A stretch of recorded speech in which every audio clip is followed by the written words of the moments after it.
Hello दोस्तों, मैं हूं विपिन और स्टडी अनलिमिटेड में आपका स्वागत है। आज के इस वीडियो में हम मैथमेटिक्स सीरीज को कंटिन्यू करेंगे। तो चलिए देखते हैं आज का पहला क्वेश्चन नंबर 151। यदि किसी वर्ग के विकर्ण की लंबाई 13√2 है तो उसका क्षेत्रफल क्या होगा। तो देखो, पहले हम वर्ग का कुछ प्रॉपर्टी देखते हैं।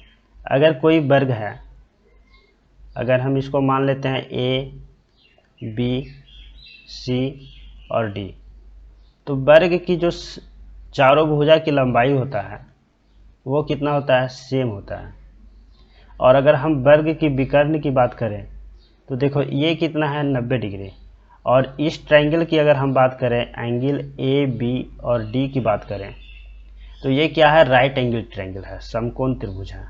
तो जो बी डी होगा वो कितना हो जाएगा, वो हो जाएगा ए बी स्क्वायर प्लस कितना, ए डी स्क्वायर। और ये कितना हो गया, ए स्क्वायर प्लस ए स्क्वायर, 2a स्क्वायर। और ए बाहर हो जाएगा, a√2 हो जाएगा। तो बी डी का वैल्यू कितना आ गया, a√2। तो a√2 का वैल्यू कितना दिया हुआ है, दिया हुआ है कितना, 13√2 दिया हुआ है। यहाँ से अगर हम a का वैल्यू निकालें तो कितना हो गया, 13। मतलब इसका जो एक भुजा का लंबाई होगा वो कितना होगा, 13 यूनिट होगा। अब देखो हमें पूछ रहा है क्या, क्षेत्रफल। तो वर्ग का जो क्षेत्रफल होता है वो कितना होता है, a का स्क्वायर, मतलब कि भुजा का स्क्वायर होता है। तो ये कितना हो गया, 13 का स्क्वायर, तो ये कितना हो गया, 169। और ये क्या होगा, वर्ग यूनिट होगा। वर्ग यूनिट इसलिए होगा क्योंकि जो क्षेत्रफल होता है हमेशा स्क्वायर में होता है, वर्ग में होता है। तो ऑप्शन नंबर 20 का सही आंसर हो जाएगा। नेक्स्ट क्वेश्चन देखते हैं, क्वेश्चन नंबर 152। विक्रम तथा विवेक एक काम को 50 दिन में कर रहे हैं, तो दोनों 20 दिन में कितने मिलकर काम किया, तो फिर कार्य को छोड़ दिया, बताइए उसके द्वारा किया गया कार्य कितना होगा। अब देखो, विक्रम विवेक जब मिल के काम कर रहा है, विक्रम है तो हम चलो बी एम कर ले रहे हैं, और विवेक है तो बी के कर ले रहे हैं। ये दोनों जब काम करता है तो किसी काम को 50 दिन में कंप्लीट कर ले रहा है। और इसने कितने दिन तक काम किया, 20 दिन तक काम किया। सपोज अगर टोटल 50 काम है तो 20 दिन में वो कितने काम करेगा, 20 काम करेगा।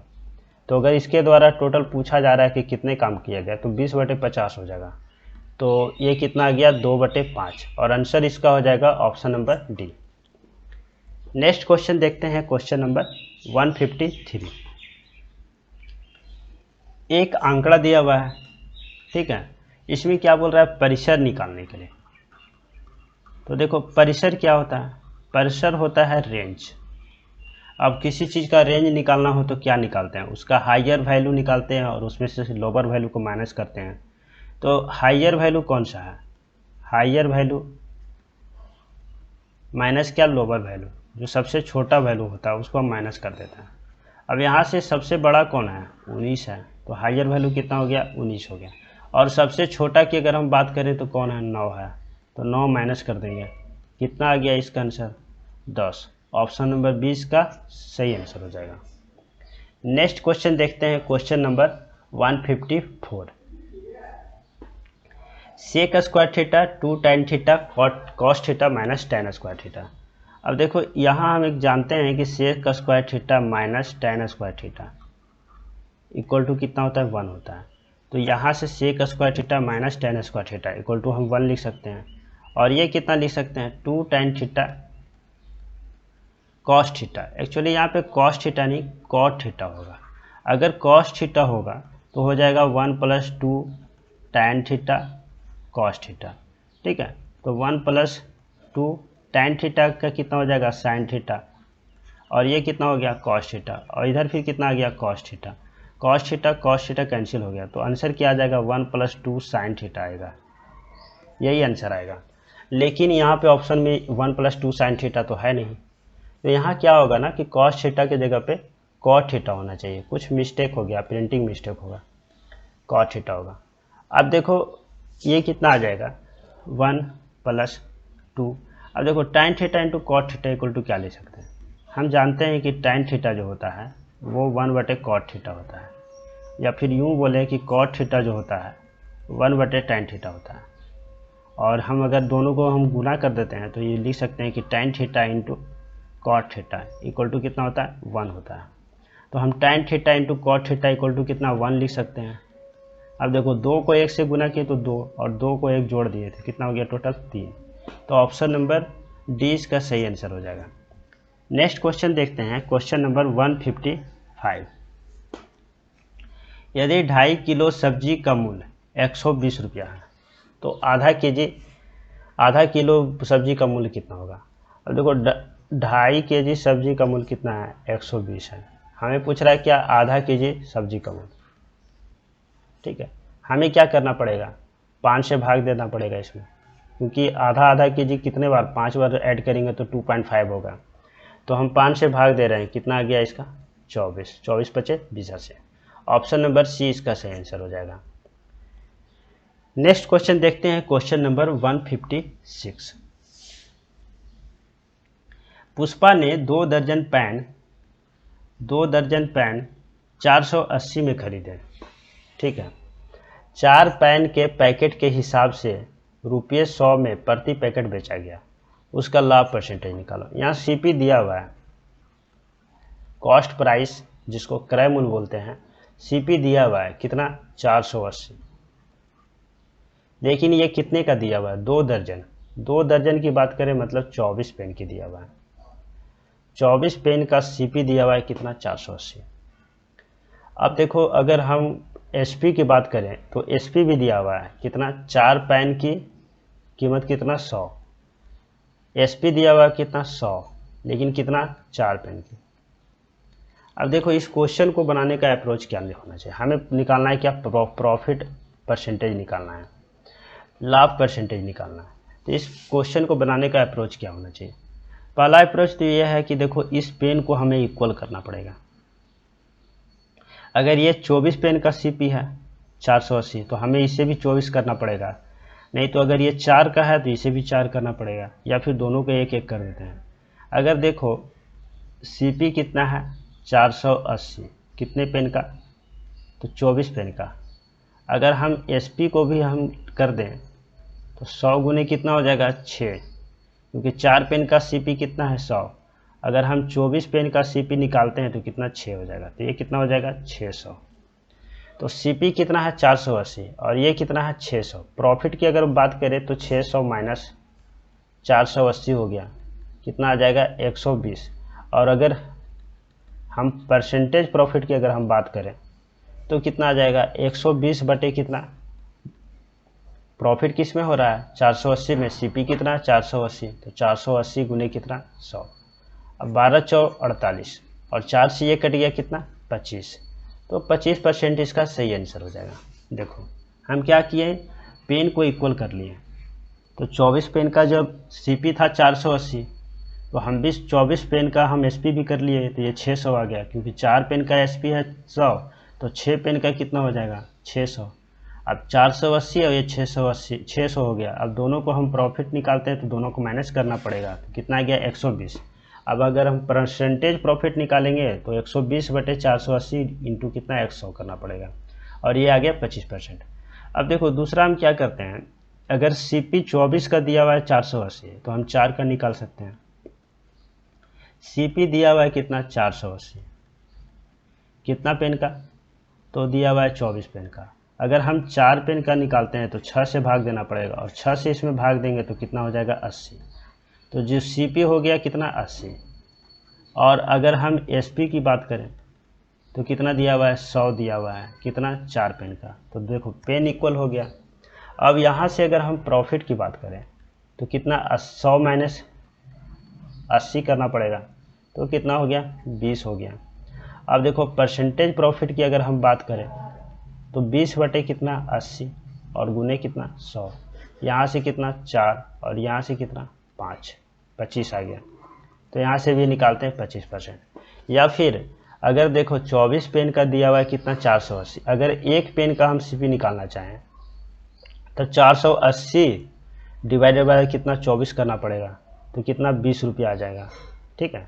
और अगर एसपी की बात करें तो 4 पेन का दिया हुआ है 100 अगर एक पेन का हम निकालते हैं तो कितना आ जाएगा, 25 आ जाएगा। अगर हम प्रॉफिट की बात करें तो 25 माइनस 20 मतलब कितना, 5 आ जाएगा। और अगर हम परसेंटेज प्रॉफिट का बात करें तो 5 बटे कितना, 20 और गुने कितना, 100। और यहाँ से भी अगर देखें तो 20 बचे 5 और 5 गुने 5 कितना, 25%। ऑप्शन नंबर सी डी इसका आंसर हो जाएगा। मतलब हम किसी तरह से बना सकते हैं इस क्वेश्चन को, बस पेन का नंबर ऑफ पेन जो है वो हमें इक्वल करना है। नेक्स्ट क्वेश्चन देखते हैं, क्वेश्चन नंबर 157। राम ने शिव को 3 वर्षों के लिए 6,000 तथा कृष्णा को 5 वर्षों के लिए 8,000 एक साधारण ब्याज की वार्षिक दर से उधार दिए। उन दोनों ने कुल इतना रुपये ब्याज राशि मिली। अच्छा, उन दोनों से ब्याज की वार्षिक दर का प्रतिशत निकालना है। मतलब क्या, हमें आर फाइंड आउट करना है। क्या दिया हुआ है, टी दिया हुआ है कितना, 3 वर्ष, और इसका पी अगर निकाले तो कितना है, 6,000। तो इसको हम T1 मानते हैं, इसको P1 मानते हैं। अब देखो दूसरा है क्या, T2 है, वो कितना, 5 वर्ष के लिए है। और अगर इसका हम P2 की बात करें तो कितना है, 8,000 है। अब हमें क्या है कि दोनों का जो इस यहाँ से जो SI निकलेगा और यहाँ से जो SI निकलेगा, इन दोनों का SI का जोड़ दिया हुआ है कितना। अगर S1 और S2 की बात करें, दोनों का SI की बात करें तो कितना है, 5220। मतलब दोनों का जो सिंपल इंटरेस्ट है, साधारण ब्याज है, वो दोनों का साधारण ब्याज का जोड़ कितना है, 5220 है। हमें फाइंड आउट करना है आर। देखो अगर हम सिंपल इंटरेस्ट की बात करें तो इसका फार्मूला क्या होता है, पी गुने आर गुने कितना, टी और डिवाइडेड बाई कितना, 100। अगर यहाँ से ले चलते हैं तो कितना हो जाएगा, 6,000। और आर तो हमें फाइंड आउट करना है, टी का वैल्यू कितना है, 3 है, और नीचे में कितना हो जाएगा, 100 हो जाएगा। फिर अगर हम S2 की बात करें, मतलब दूसरा सिंपल इंटरेस्ट की बात करें या इसके लिए, तो कितना हो जाएगा, 8,000 गुने कितना आर और गुने कितना 5 डिवाइडेड बाई कितना, 100। और ये दोनों का जोड़ कितना हो गया, 5220 हो गया, 5220 हो गया। अब देखो ये 2 शून्य तो कैंसिल हो रहा है, और 60 को 3 से गुना करें तो कितना हो जाएगा, 180 आर। अब ये 2 शून्य तो कैंसिल हो जाएगा, 80 को अगर 5 से गुना करें तो कितना होगा, 400। और ये कितना हो गया, आर। एक मिनट, ये कितना हो गया, आर हो गया। इक्वल टू कितना आ रहा है, 5220 आ रहा है। अगर 400 और 180 जोड़ देते हैं तो कितना हो गया, 580 आर इक्वल टू कितना, 5220। देख सुन, 1 2 ज़्यादा आ गया। अब आर का वैल्यू अगर हम निकालते हैं तो कितना हो जाएगा, 5220 और डिवाइडेड बाई कितना करना पड़ेगा, 580। शून्य से शून्य तो कैंसिल हो रहा है, ये क्या 29 और 2 होता है ना, तो 29 से 1 कट जाना चाहिए। चलो 2 से काटते हैं तो कितना आ रहा है, 26 और 1 261, और ये कितना 29 आ गया। अब ये कितना 9 बार कट जाएगा, तो कितना आ गया, ये इसका आंसर 9% आ जाएगा। ऑप्शन नंबर डी इसका सही आंसर हो जाएगा। नेक्स्ट क्वेश्चन देखते हैं, क्वेश्चन नंबर 158। एक 18 फीट ऊंचा बिजली का खंभा है, ठीक है, एक बिजली का खंभा मान ले रहे हैं, ये है, इसको ए इसको बी मान ले रहे हैं। अब क्या कह रहा है कि 6 फीट ऊंचे पेड़ की परछाई से 10 फीट की दूरी पर स्थित है। पेड़ कहाँ पे है, चलो यहाँ पे हम मान ले रहे हैं पेड़ है, ठीक है। इसका लंबाई कितना 6 है और इसका कितना है 18 फीट है। अब देखो इसका परछाई है, किधर बन रहा है, ये तो नहीं क्लियर किया है, चलो हम मानते हैं किधर बन रहा है परछाई, 10 फीट की दूरी पर स्थित है, परछाई से 10 फीट की दूरी पर स्थित है। मतलब ये डिस्टेंस जो है 10 है। इस बिंदु को अगर हम सी और डी मान लेते हैं और इसको अगर ई मान लेते हैं, तो जो बी ई का वैल्यू है वो 10 फीट दिया हुआ है। हमें क्या निकालना है, पेड़ की परछाई की लंबाई, मतलब हमें डी ई का वैल्यू निकालना है, डी ई का वैल्यू निकालना है। अब ये देखो कैसे निकलेगा, ये हमें 18 दिया हुआ है और ये अगर ये 6 दिया हुआ है, ठीक है। अगर हम इसको मिला देते हैं यहाँ से, ठीक है, और अगर हम इसको मिला देते हैं यहाँ से, ठीक है। तो हमें फाइंड आउट करना है क्या, डी का वैल्यू।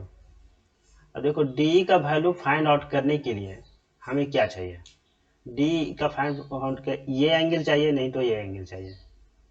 ठीक है, ये क्वेश्चन में कुछ मिस्टेक है, मतलब इसमें एक एंगल कम से कम दिया हुआ होना चाहिए, या तो ये एंगल दिया हो, चाहे ये एंगल दिया हो, चाहे ये या फिर ये एंगल दिया हो, और नहीं तो फिर यहाँ से जो ए एंगल बनेगा, मतलब मीनार से परछाई के साथ जो उन्नयन कोण बन रहा है, या मीनार से पेड़ के जो है, पेड़ का अगर उन्नयन कोण बन रहा है, पेड़ के अगर बॉटम में जो उन्नयन कोण बन रहा है, ये दिया हुआ होना चाहिए। कोई एक वैल्यू दिया हुआ होनी चाहिए, तभी इसका आंसर निकल पाएगा, और नहीं तो इसको हम नहीं सॉल्व कर पाएंगे। हाँ, अगर इस तरह से भी दिया हुआ हो कि ये एंगल और ये एंगल दोनों इक्वल हो, या ये एंगल और ये एंगल इक्वल हो, तब इस क्वेश्चन का हम आंसर कर पाएंगे, नहीं तो इसको हम नहीं कर पाएंगे। तो ये क्वेश्चन रॉन्ग है। ठीक है, नेक्स्ट क्वेश्चन देखते हैं, क्वेश्चन नंबर 159। इसमें क्या कह रहा है कि ए का मान निकालो, एक डायग्राम दिया हुआ है और उसमें क्या बोल रहा है, एंगल जो ए है इसका हमें वैल्यू फाइंड आउट करना है। अब देखो इस चीज को देखने के लिए एक चीज समझते हैं पहले। जैसे अगर इस तरह से कोई दो लाइन हो, तो जो ये एंगल होता है ना और ये एंगल होता है, वो दोनों सेम होता है, इसको बोलते हैं क्या, तिर्यक एंगल बोलते हैं। ठीक है, या अपोजिट जो एंगल होता है इसको क्या बोलते हैं, या अपोजिट एंगल जो होता है वो सेम होता है। तो यहाँ से अगर हम देखें तो ये 75 है, तो ये एंगल कितना होगा, ये भी 75 होगा। और अगर यहाँ से देखें ये 40 है, तो ये कितना होगा, ये भी 40 होगा। अब इस एंगल को अगर हम निकालना चाहें तो हम जानते हैं कि त्रिभुज के तीनों कोण का जोड़ कितना होता है, 180। ये 75 है, ये 40 है। अगर हम इसको x मानते हैं तो 75 plus 40 plus x equal to कितना होना चाहिए, 180 होना चाहिए। यहाँ से x का वैल्यू निकाले तो 180, और ये कितना हो गया 115, कितना आ गया 65। ये एंगल 65 आ गया। अब देखो ये जो है कोई भी लाइन है, अगर इस पे से हम एक रेखा इस तरह से खींचते हैं, तो ये जो है ना, ये दोनों एंगल जो होता है दोनों का जोड़ कितना होता है, 180 होता है। तो यहाँ से देखो ये लाइन है, इस पे हम ये रेखा जो खींच रहे हैं, तो ये x और प्लस ये दोनों का वैल्यू कितना हो जाएगा, 180 हो जाएगा। x का वैल्यू कितना है, 65 है, और a का वैल्यू हमें निकालना है, तो a का वैल्यू कितना हो गया, 115 हो गया। ऑप्शन नंबर डी इसका आंसर हो जाएगा। अच्छा, ट्रायंगल का एक और प्रॉपर्टी होता है कि अगर जैसे इस तरह से अगर ट्रायंगल दिया हुआ है, ए है, बी है और सी है, अगर हम किसी रेखा को बढ़ाते हैं, सपोज बीसी रेखा को इस तरह से बढ़ाते हैं, तो जो ये एंगल बनता है ना, ये एंगल बाहर के दो एंगल के बराबर होता है। मतलब अगर इस पॉइंट को अगर डी मानते हैं जो, तो एंगल ए सी और डी ये हो जाएगा angle A plus angle B. यहाँ से देखें तो इस ट्रायंगल में ये वाली बढ़ा रहे हैं, तो ये जो बाहर वाली जो एंगल है एंगल ए, तो एंगल ए कितना हो जाएगा, इस वाले एंगल और इस वाले एंगल का जोड़ हो जाएगा। यहाँ से कितना हो जाएगा 75 प्लस 40, और यहाँ कितना आ जाएगा 115 आंसर आ जाएगा। तो इसका सही आंसर हो गया option number D. Next question देखते हैं, क्वेश्चन नंबर 160। 160 में एक डायग्राम दिया हुआ है। इसमें क्या पूछ रहा है, देखो ये जो ट्रायंगल है ना वो टेनिस प्लेयर को रिप्रेजेंट कर रहा है, और ये जो रेक्टेंगल है वो हॉकी प्लेयर को रिप्रेजेंट कर रहा है, और एक जो सर्किल दिया हुआ है वो चेस प्लेयर को रिप्रेजेंट कर रहा है। अब देखो पूछ क्या रहा है कि हॉकी के खिलाड़ियों का शतरंज के खिलाड़ियों से कितना अनुपात होगा। अब हॉकी मतलब ये वाली हमें देखना पड़ेगा, रेक्टेंगल वाली देखना पड़ेगा कि रेक्टेंगल में कितना आ रहा है। उसके बाद फिर अगर शतरंज के खिलाड़ी की बात करें तो हमें फिर सर्किल वाला देखना पड़ेगा, और दोनों का हमें क्या रेशियो निकालना पड़ेगा। तो हम इसका अगर हम देखते हैं तो कितना 5 2 3 आ रहा है, 5 आ रहा है, 2 आ रहा है, 3 आ रहा है, और 10 15 20 आ रहा है, 10 15 और 20 आ रहा है। तो ये हॉकी खेलने वाला हो गया।